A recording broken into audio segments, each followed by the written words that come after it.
And it's another episode of a podcast that I do. I have forgotten which one. Sophie, what is my job? You are a professional podcaster? You hosted several... That does not sound right. I know. Even when I said it, I was like, Yeah. You're Robert Evans, the host of Behind the Bastards, a show about the worst people of history and today. Oh, I forgot it because of the head injuries. Well, then I guess I should read this script that someone has handed me. And the script says that my guest today is Laci Mosley. Hi, the script is right. Oh, I love a manufactured Jamaican air horn. It's my favorite. Yeah. Yeah. No, there's no air horn like the one you pretend to make with your mouth. It's the best. So, Laci, how's it going? Good. The same, I assume, because it's minutes after we recorded the first episode. It's going good. It's nice to talk to people. Like on days where I have lots of podcasts, I'm like, oh, this is going to be a long day. But then I'm like, oh, it's just talking to people I like. So then it's great. Yeah. You know, I don't have many social outlets these days because of the plague and being an introvert. So yes, I too get all of my social life by talking about con men with my friends over the internet. So thank you for being my con man friend. Yes, I love this. Wait, were you doing lots of socializing before COVID? I feel like you weren't. No. I was mostly hiding in a fortified compound. Anyway, so when Gregor MacGregor traveled back to London in 1821, he brought back with him his wife in a scheme that was, on the surface, very silly. The land that he'd been given was beautiful, but again, worthless from a financial perspective. It was a bad place to grow. It was completely uncultivated, so discovering like whatever resources might be there would take lifetimes worth of work. You'd have to cut through miles of jungle to even do anything. There were natives there, but none of the kind of cultivated infrastructure that Europeans looked for in colonial prospects. Remember, the most successful colonies that Europeans took were in places where like locals had been doing shit for a while. Right. Like food was growing, like shit was... They kind of had to just move in. And this is not that. This is actual uncultivated country. None of this mattered to Gregor, obviously, because he had no plan in doing anything in Poitiers. His plan was to lie and pretend it was an actual independent nation filled with riches and fertile land and friendly natives, eager to learn from British civilizers. Friendly natives. You know, natives, we love when the Brits come and take all our shit and give us diseases. All the natives loves us. Yeah.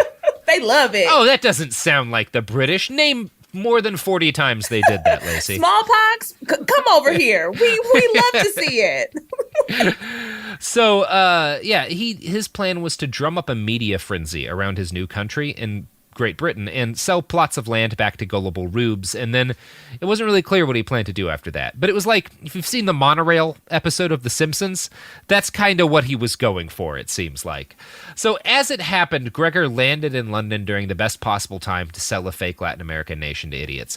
And I'm going to explain how this scheme got off the ground. But first, I'm going to have to walk you through how stock trading worked in the 1820s. And this is a funner story than you might expect. So the idea of trading stocks is still pretty new in the 1820s. People have not been doing it in like a kind of recognizable modern way for a long time.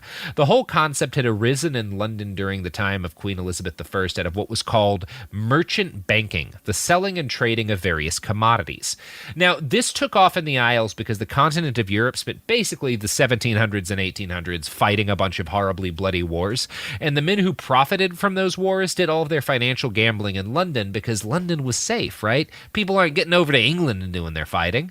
So it's a pretty good place to do your trading. So it was an English bank that managed the $15 million loan that let the U.S. buy Louisiana, and it was Rothschild's bank that loaned Britain and her allies more than £100 million during the Napoleonic Wars. Now, when those wars ended, the situation's kind of like it was for the U.S. in World War II, where everyone else is devastated and the British are doing all right. And they kind of like wind up holding everybody's money at the end of that war.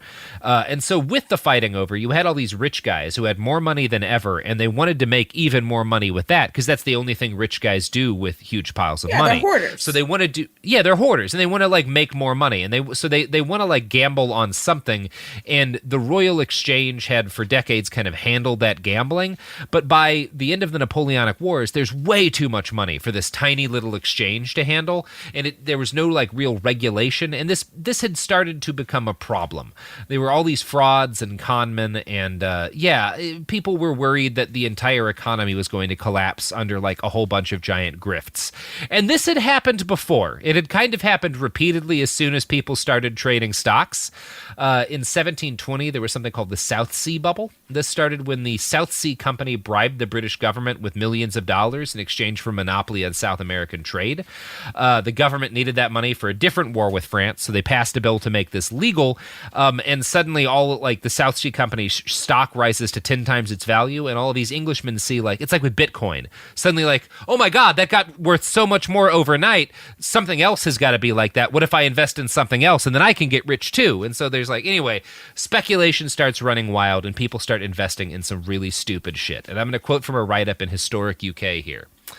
Speculation ran wild in all sorts of companies. Some lunatic, some fraudulent, or just optimistic were launched. For example, one company floated was to buy the Irish bogs. Another was to manufacture a gun to fire square cannonballs. And most ludicrous at all, quote, this was an investment at the time for carrying on an undertaking of great advantage, but no one to know what it is. Yes, that's my kind of scam. Silicon Valley. Yeah. They're like, if we tell you, then somebody's going to steal it, but just give us money for the thing that will make it. Yeah. And of course, the bubble burst and the entire economy collapsed and the government had to resign. So, like, that had happened about a century before, and people saw the same stuff starting to happen again, and they got, like, really worried.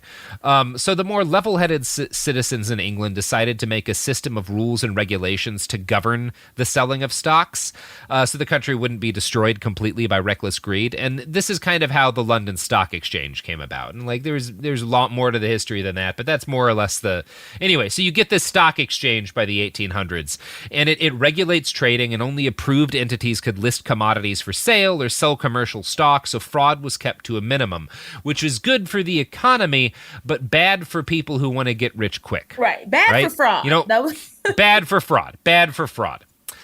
So the London Stock Exchange worked for a while to keep fraud in check, but then Napoleon loses his war, and the British wind up with all of the money in the world, and that kind of makes people reckless. Right. So they start looking for schemes that they can't find on the London Stock Exchange because it's vaguely legitimate.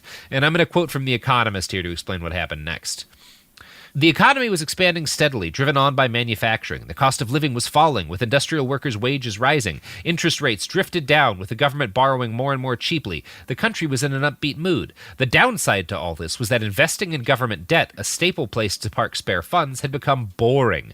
The market rate on the most popular British government bond fell steadily between 1800 and 1825. The government made the most of this, swapping its existing debt for new bonds that paid rates as low as 3%.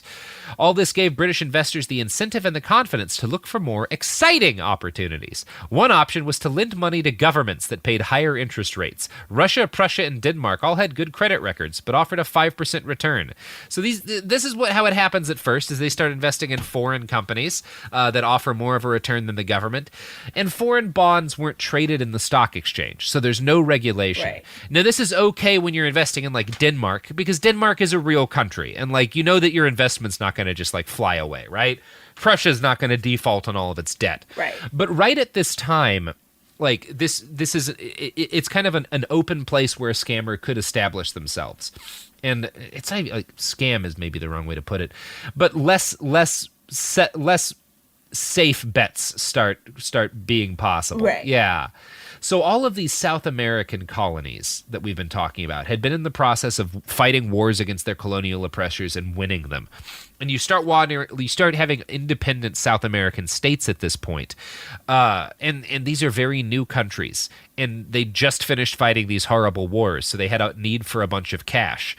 And all of these people in Great Britain are both obsessed with South America, and they have too much money. So you get this kind of like perfect storm. And it starts with Colombia, which is the first new nation that comes to the people of Great Britain asking for a loan.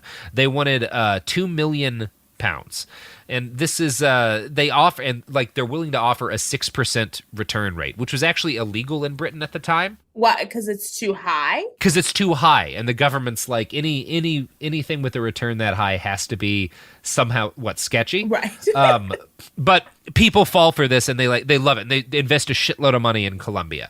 And the way that Colombia has to the first country to do this is Colombia, so they kind of go to an effort to convince people that they're legitimate, that like they'll be able to pay this back. So they print up all these brochures with lists of like the revenues they expect to make and how good their tobacco market's going to be and how much gold and silver they're going to be mining as soon as the economy gets off the ground.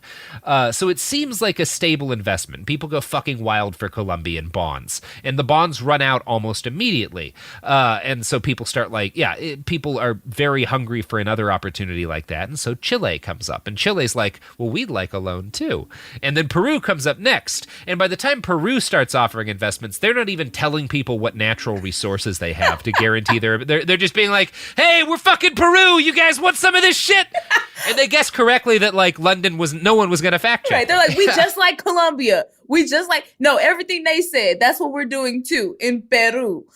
Just give us the money.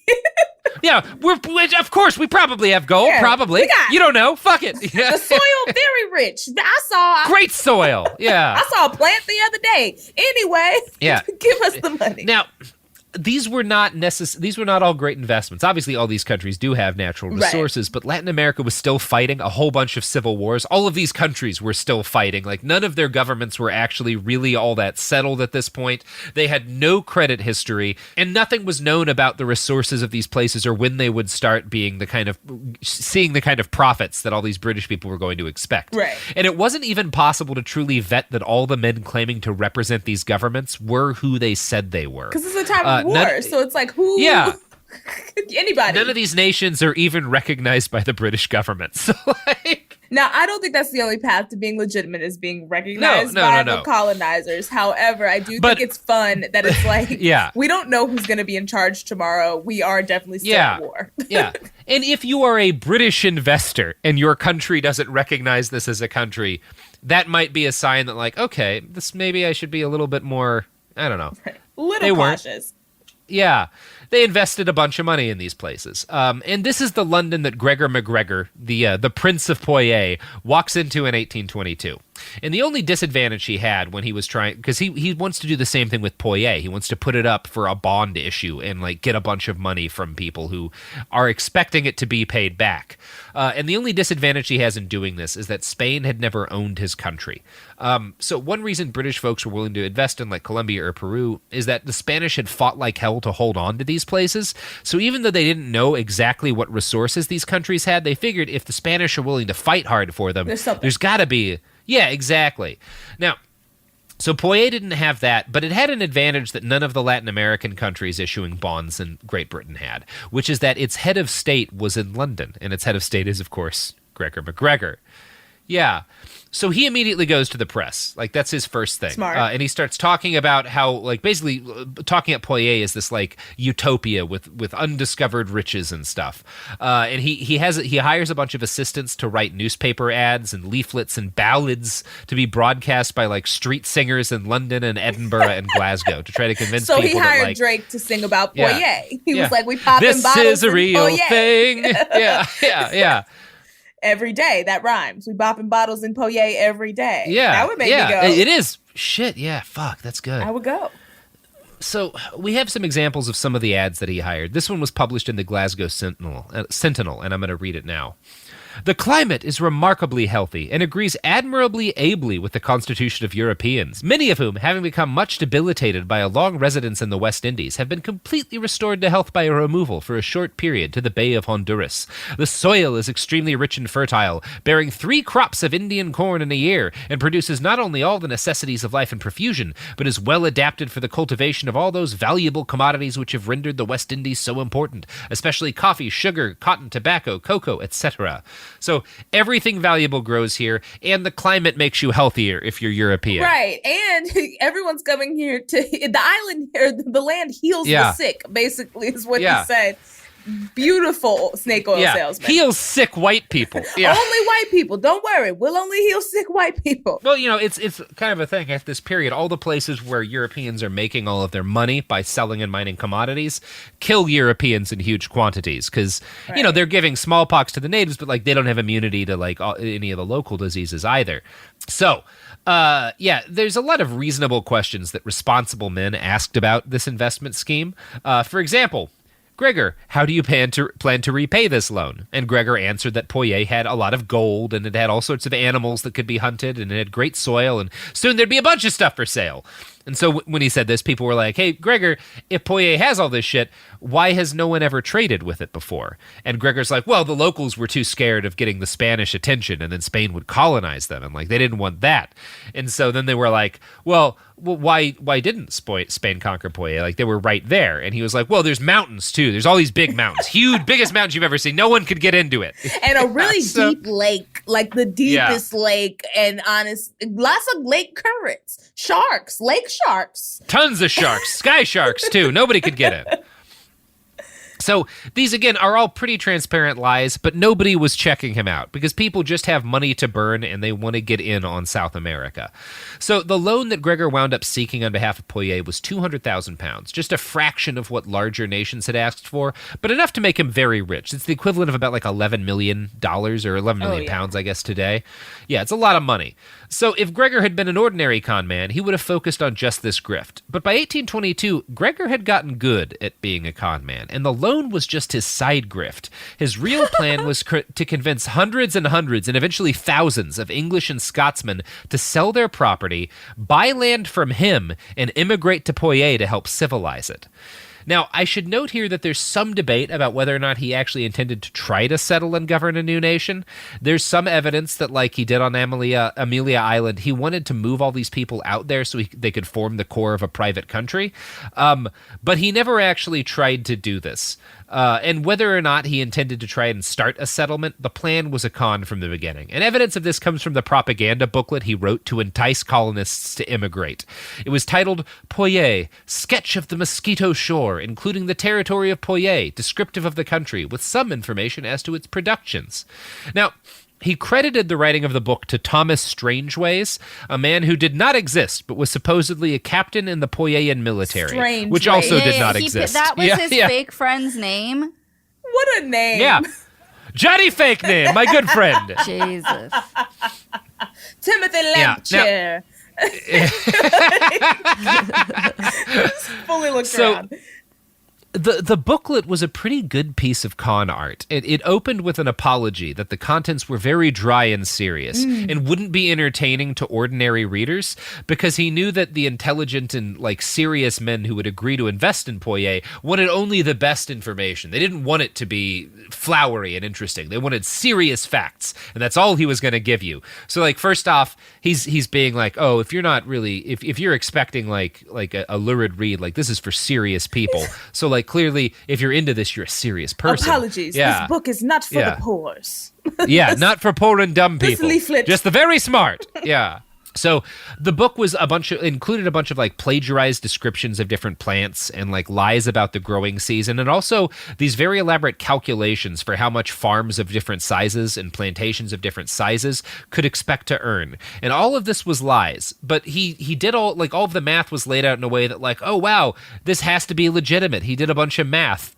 There are numbers in this leaflet. Yeah, and these calculations went next to things that were a lot less reasonable, claiming that it had more fresh water than anywhere else, and all of the freshwater rivers were also just filled with hunks of gold that you could pick up, and it's this mix of very fun stuff. So wait, one question: this Poyet, because he did inherit land that wasn't that there's real land, but there's he real land that Poyet is the location of the land that he inherited? Yes. Okay, got it. Yeah. You know what isn't fake land kind of grifted from where are you going here, buddy? King? I don't know, Sophie. I don't know anymore. Let's just roll the ads. Don't be sad, Robert.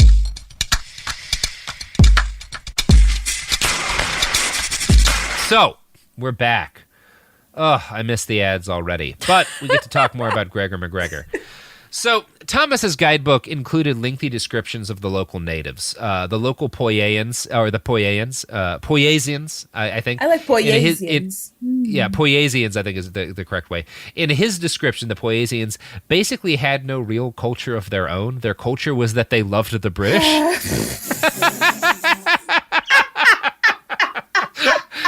Yo, he really sold them the white man's dream. Yeah, he knew how to sell this shit. Like, he's not dumb. He knows his people.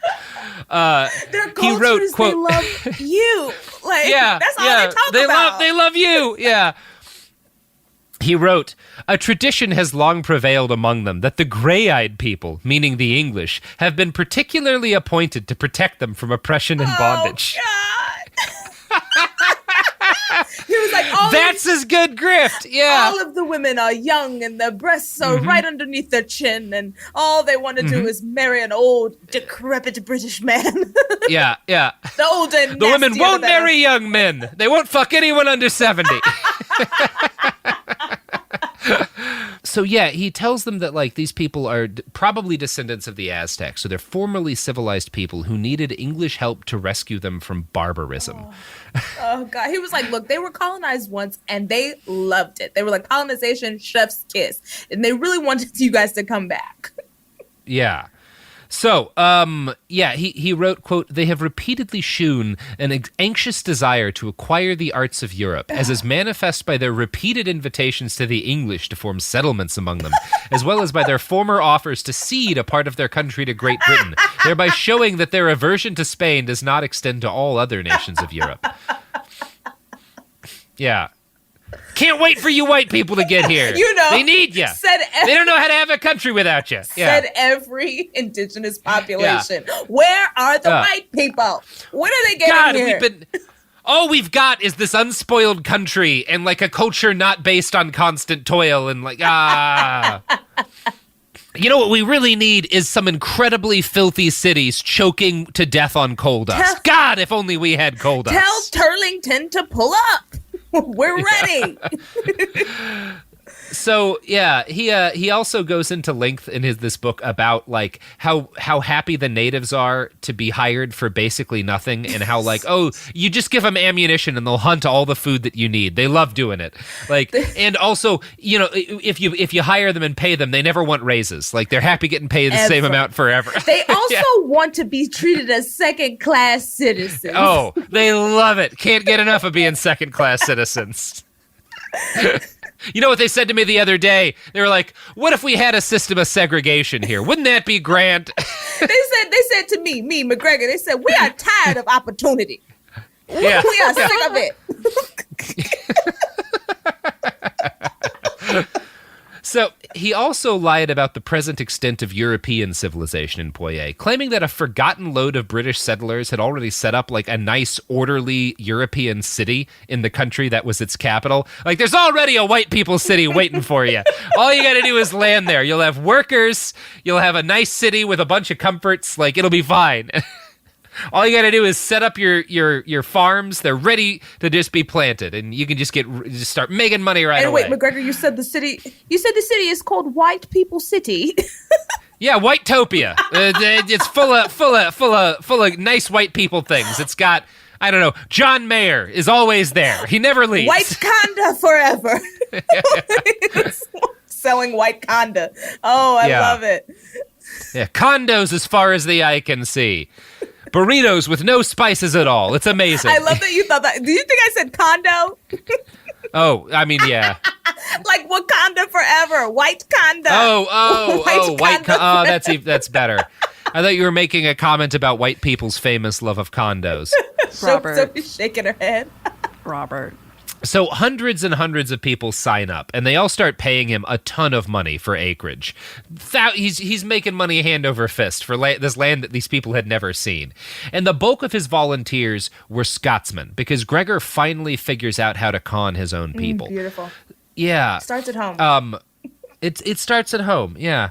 The historians have spent a decent amount of time trying to tease out why Scottish people were particularly vulnerable to this scheme, and there's an interesting paragraph in the BBC on it. Quote, According to Columbia University psychologist Tori Higgins, people are usually more likely to be swayed by one or other of the two motivational lines. Some people are promotion-focused. They think of possible positive gains, and some prevention-focused. They focus on losses and avoiding mistakes. An approach that unites the alpha with the omega appeals to both mindsets, however, giving it universal appeal, and it's easy to see how MacGregor's proposition offered this potent combination. He published interviews in national papers, for instance, touting the perks that would come from investing or settling in Poyer. He highlighted the bravery and fortitude that such a gesture would demonstrate. You wouldn't just be smart, you would be a real man. The Scottish Highlanders were known for their hardiness and adventurous spirit, he wrote. Poyer would be the ultimate testing ground, a challenge and a gift, all in one. Gotta love toxic masculinity. It's like, it's are you good. going to It's move good to stuff. Poyer, or is your dick small? And Yeah. I'm working on using that grift. Like, are you too much of a coward to get into a gunfight with the FDA SWAT team? Like, I mean, if you don't want to get into a gunfight with the FDA, then don't move to my compound and die for me. yeah, what's wrong with you? I mean, that's a What's personal wrong with problem. you? Oh, you're a coward. No, that's fine. It's cool to be a coward. That's cool. Yeah. Like, you don't have, like, the cool people are going to go die fighting the FDA. You don't have to. Because you're not cool. Yeah, you can live the rest of your life knowing that you're a lame ass. Yeah. Knowing that you suck.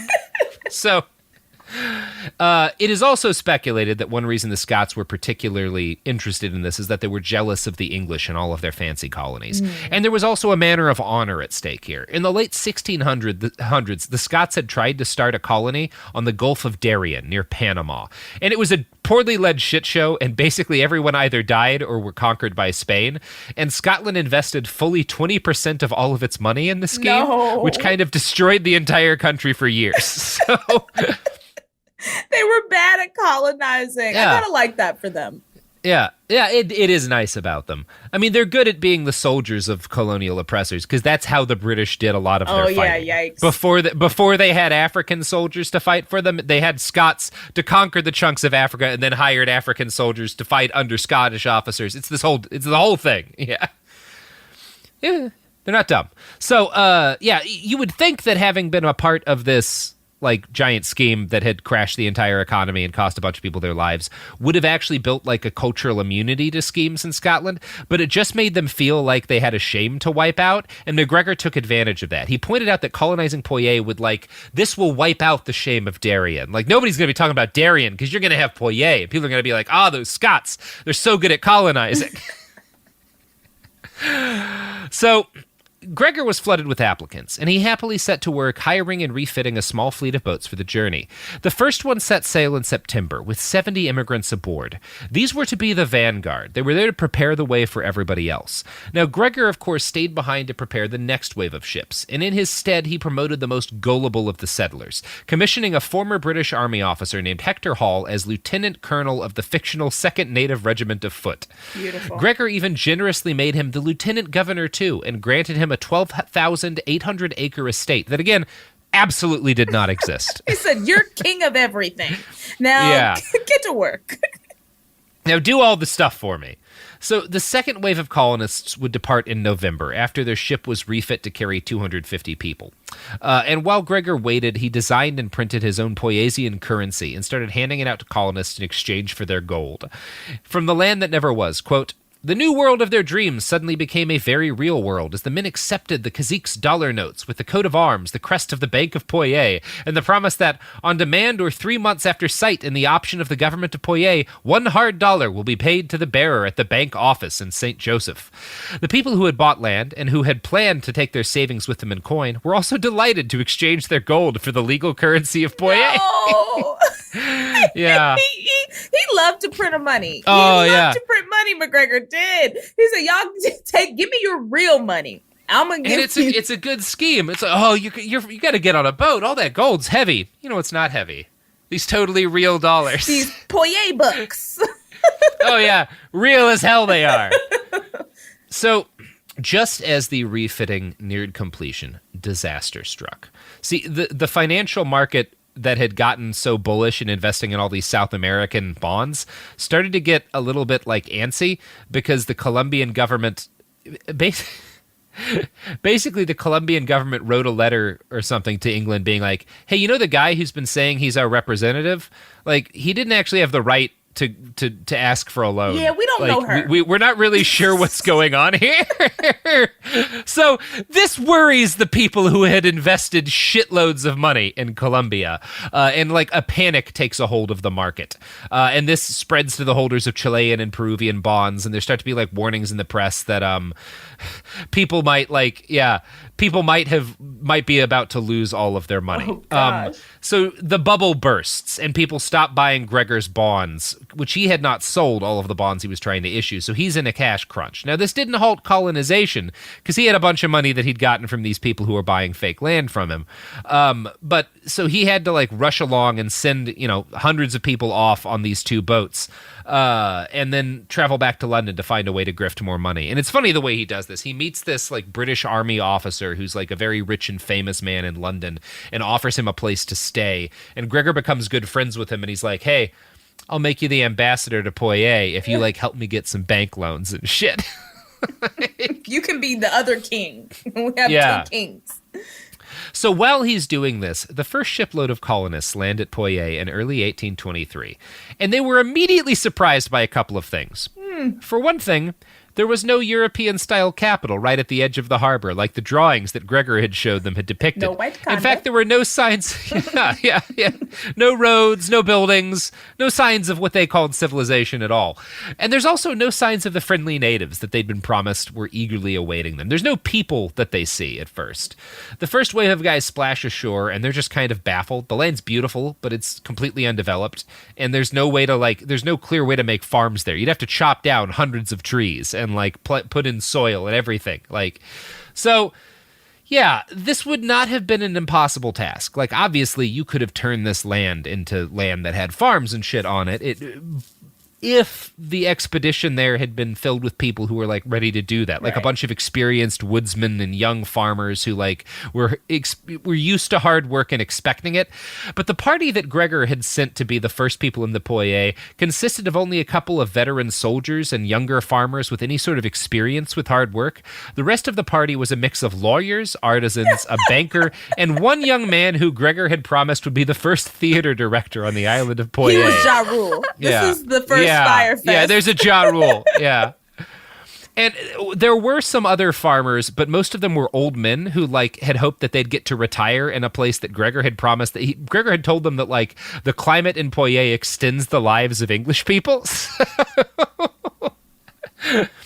And then there were clerks who were supposed to staff the empty government offices in a capital that did not exist. So this was not the crew of people you would pick to build civilization from the ground up using nothing but hand tools, right? Like, these aren't the folks who are going to clear-cut forests and start farms from nothing, right? Oh, my gosh. These are the influencer girls.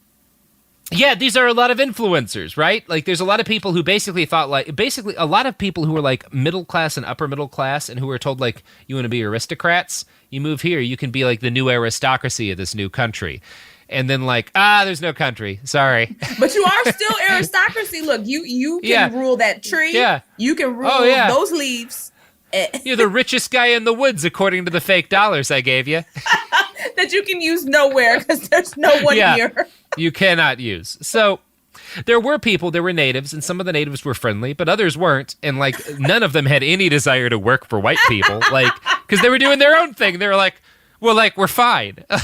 Like, we already have lives. Like, you guys are all dying. Like, we don't want to, like, nobody wants to take advice from you. It should not be that easy for white people to think that people want to work for them.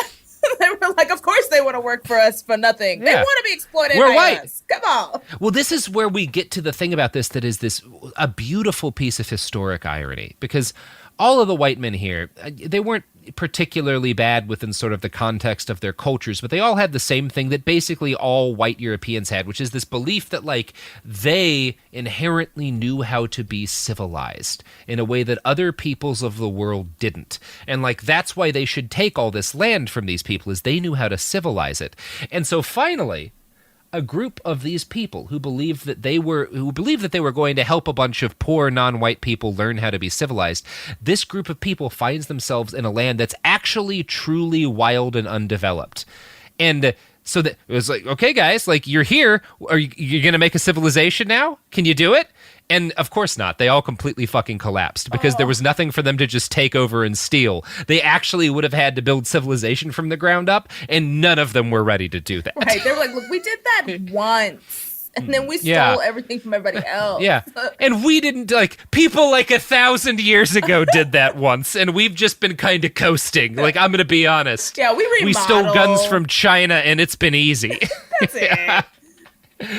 So some of this was the fault of the lieutenant governor, who refused to lead his party to higher ground and build permanent structures. See, midway through the unloading of the equipment they'd brought, a storm had hit the coast, and the captain of the boat that dropped them there used this as an excuse to abandon them and sell the rest of their stuff. He definitely and the works governor, for MacGregor. The governor couldn't believe he'd been abandoned, and he wanted everyone to stay close to shore because he thought a boat was coming back to rescue them. No. That there had been some mistake. And there is like an actual town that's like a several days journey away. That's where like the actual king of the Mosquito Coast is based out of, and like there's some civilization, you know, by the European terms there, but it's not very big. They don't have any interest in taking these people's money, and they certainly, like, when they talk to this guy this king who supposedly made Gregor prince, and he's like, I don't know what the fuck you're talking about. Like, I gave that dude some land, but like I was not, like, nobody wants you all to civilize us. Like, what's going on here? Yeah, so they're kind of fucked. Yeah, you know who isn't kind of fucked though? Who? The products and services that support this podcast.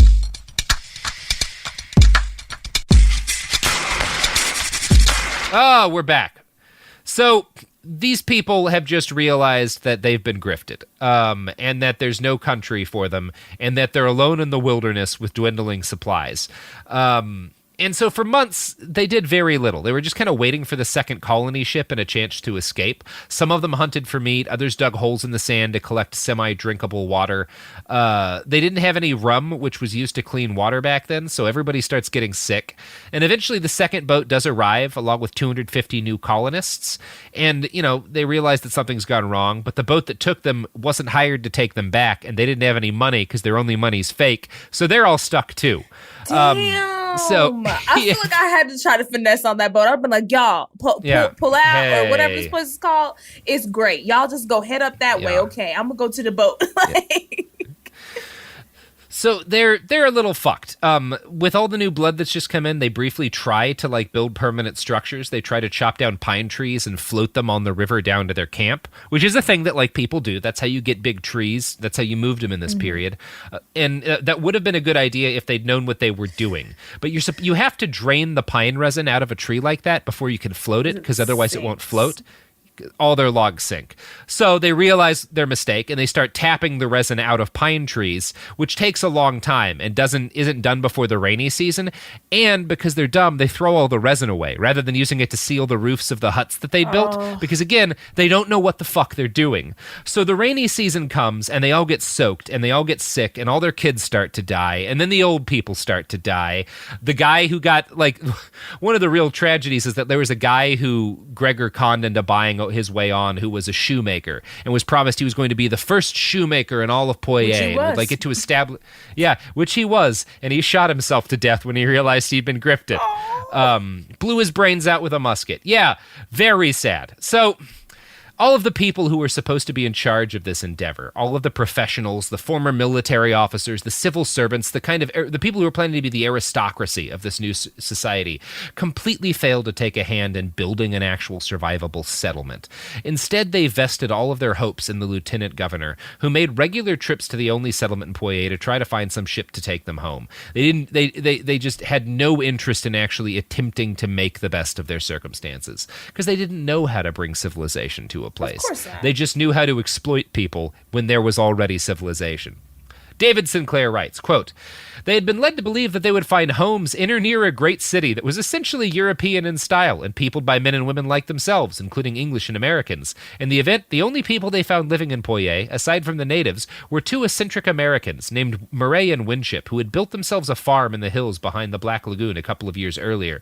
I kind of think those guys might have been gay and just like escaping Murray and Winship. A world there. I love it. Yeah. Well, this is just we're gay, the world's terrible, let's go live alone in the middle of nowhere on a farm. I love it. Seems like it. Yeah, it's a good. I hope things worked out for them. I don't know anything else about them. So It was hardly surprising, then, when the likes of Colonel Hall, the civil servants, the officer class, and the manager of the National Bank of Poitiers realized that they had been comprehensively duped. Their first thought should have been to escape from the inhospitable wilderness in which MacGregor's deception had deposited them. On the other hand, there can be no doubt that part of the tragedy of Poitiers was the failure of the men who, through their societal position alone, would have been regarded as the national leaders of the group, to adjust to the uncomfortable and dangerous circumstance created by MacGregor's lies, and to show some of the capacity for leadership that might have been expected of them. Instead, when the conditions they found on their arrival did not correspond in any way to those promised, they took the view that because the authority conferred upon them by MacGregor was obviously as bogus as the country he described, it was no business of theirs to try to compensate for his betrayal. Basically, they totally dropped all responsibility. When they thought they were going to be in charge of a country that was already ready built, they were ready to be responsible. When they realized they were in a dangerous situation, none of them were willing to do anything. They took all their badges off, threw the jacket down. No, nope. I'm not in charge of shit. What are you talking about? Yeah. And there's a part of this story that kind of reveals how fundamentally hollow the social structure of the British Empire really was. These colonists had been left in a bad position, but not an unsurvivable one. They had a year's worth of food rations, they had 2 doctors, medical supplies, tools, and guns. They could have built a survivable community. But they weren't a community. They had no desire to be one. They were a bunch of people who wanted to get rich quick and make non-white natives do all of the hard work. As one survivor of the expedition, James Hasty, later noted, "I do not wish to say anything rashly, but instead of attending to make us comfortable, it seemed as if every one was for his own hand, was in it for himself. Even the boards and timber used for fitting up our berths in the ship were mostly sold or delivered. Basically, like they had this wood that was used to build berths in the ship that they took out of the boat when they landed to build homes with, but instead of building homes, the people in charge sold it so that they could buy some manner of luxuries from the local. Nobody took care of each other. It's just like this complete. It was every man for himself. Now, a couple of the braver souls left to make a 500-mile journey to a British colony in Honduras to try to get help. And this was noble for them, but it meant that, the most decent and competent men in the whole expedition weren't there anymore. So by the end of April, as James wrote, quote, "Sickness and despondency was so general that few were able or willing to make any exertion, and I am sorry to have to add that many of those who were still well plundered instead of assisted their sick brethren, and likewise plundered the public stores of anything they could conveniently lay their hands upon." So they robbed them. Wow. They were planning to rob other people. They wound up robbing themselves, and in the end, more than 2/3 of them died. Wow. Just a couple of months. Yeah. The traumatized survivors were eventually rescued by a passing ship, which was fortunate because as they were rescued, Gregor had dispatched 5 more ships filled with 1,000 other people, men, women, and children, to a colony that had become a graveyard.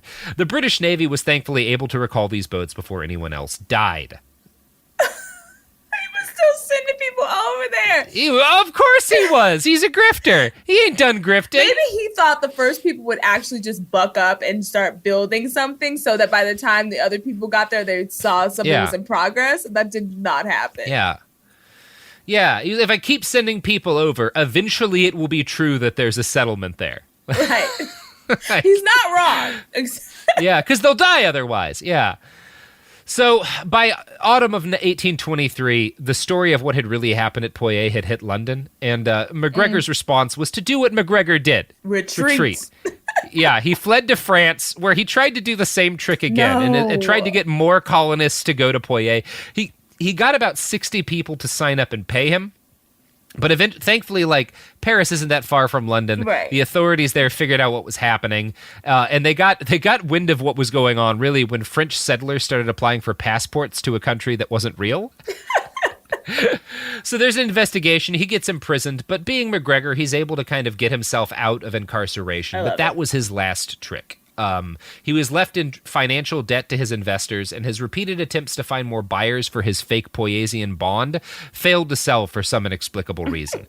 He tried to go back home to Edinburgh, but he was caught by some of the people he'd conned, and he was forced to flee Scotland for the only place that would accept him, Caracas, where he was still a war hero. And his status is that guaranteed him kind of a place to live, basically, but not much more. He died penniless in December of 1845. Wow. Yeah. He had come up so much. If he hadn't just gone for that last, I'm going to sell y'all a freight country, he could have just lived his life out rich. He had $200,000 or pounds. Wow. Yep. Can't Yep. stop, won't stop. That's the scammer thing, right? Yeah. Yeah. That's how they all get caught, because, like, you have to be able to walk away. It's like gambling. You have to know when you're up. You just got to leave. That's how you win at gambling. There's no other way to win at gambling but leaving. Yep. Laci, Wow. do you want to Well, plug your pluggables? Speaking of scams, Yes, if you like robbery, you like comedy, Scam Goddess Podcast. You can find me at DIVALACI, Diva Laci, on all platforms. Robert, can they find you? oh no, I can't be found. That's what I thought. I'm in the fucking hills. Yeah. That's what I thought. Beautiful. Yeah. But you can So- you can find this podcast at Bastards Pod on all the things. Yay! Yay.